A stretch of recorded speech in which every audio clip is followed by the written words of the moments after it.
Hello everyone, welcome back to the channel. তোমরা সবাই কেমন আছো? আমিও খুব ভালো আছি। তো দেখো, সকালবেলায় উঠে আগে ছোটো মেয়েকে স্কুলে পাঠিয়ে দিয়েছি মানে কি ও একা একাই রেডি হতে পারে। মানে আমার দুই মেয়ে এখন এক্সপার্ট হয়ে গেছে, স্কুলে যাওয়ার সময় নিজেই ভালো করে রেডি হয়ে নেয়। আমি একটু চুলটা বেঁধে দিই।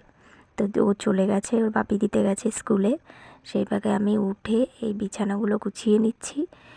আর এখন শীতকাল পড়ে গেছে, এত বিছানার মানে বেড়ে গেছে, লেপ ক্যাতা কম্বল গুছাতে গুছাতেই কাজ সারা আমার এখানেই অর্ধেক ব্যায়াম হয়ে যায়। গুছিয়ে তারপরে যাবো এবার রান্নায়। তার আগে পাঠাবো হচ্ছে বড় মেয়েকে স্কুল, ওকেও চুল টুল বেঁধে দিতে হবে। দেখতে থাকো সারাদিন কি কাজ করি, তোমাদের কাছেই শেয়ার করি, তো দেখতে থাকো। বিছানা তোলা আমার কমপ্লিট। দুই মেয়ে স্কুল থেকে আসলে এত সুন্দর বিছানা আর থাকে না। ছাদে এখন একদম আসা হয় না, বিশেষ করে তো গরমকালে আসতেই পারতাম না, এত রোদ। এই উপরে ঘরটা হওয়ার পরে সামনেটুকু ছাওয়া পড়েছে, তাই একটু আসি। আর শীতকালের সকাল তো খুবই ভালো লাগে। শীতকালে সকালেও অতটা আসা হয় না, তো সকাল সকাল ঘরের কাজ করতে করতে বেলা হয়ে যায়, রোদ্দুর উঠে যায়। আর এখন রোদ্রুটুকুই পাচ্ছি না, সেইটুকুই এখন অভাব হয়ে গেছে। এর ওপরে যে বাঁশের এটা দেখছো, এটা দিয়েই এখন ওপরের ছাদে ওঠা হয়। মানে লোহার সিঁড়ি বানাতে হবে, তারপরে একদম ওপরে উঠতে পারবো। সিঁড়িটার অর্ডার দিয়েছে মনে হয়, দেখা যাক কবে ওপরে উঠতে পারে। দুই মেয়ে তো এখনও উঠছে না, আমি আর ওর বাবাই উঠি।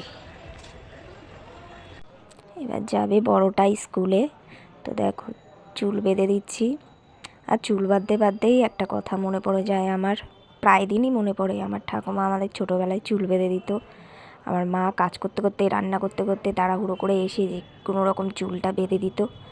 সেই সবই এখন মনে পড়ে, আর খুব মিস করি তখন ঠাকুমাকে।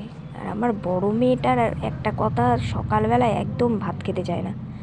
ভাত ছাড়া যা দেবে তাই খাবে, কিন্তু ভাত একদম খাবে না।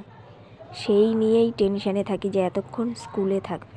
জোর করে খাওয়াতে গেলে এই বয়সেও মনে হচ্ছে মুখ দিয়ে ওর বেরিয়ে যাবে। কি করা যাবে বলো। সকালবেলায় নিয়েছি দেখো জিরে আর গরম জল।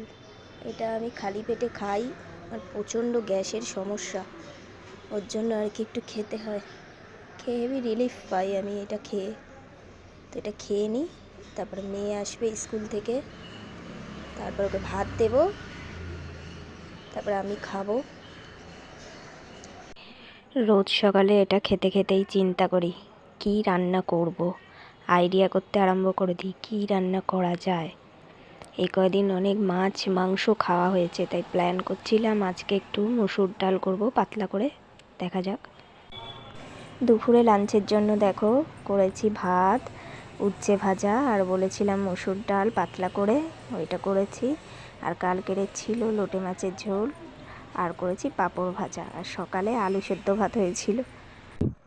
এখন সন্ধে হয়ে গেছে, দুই মেয়ের আবার বার্থডে বাড়ি নেমন্তন্ন আছে, যাবে, তো রেডি করে দিয়ে নিই আগে।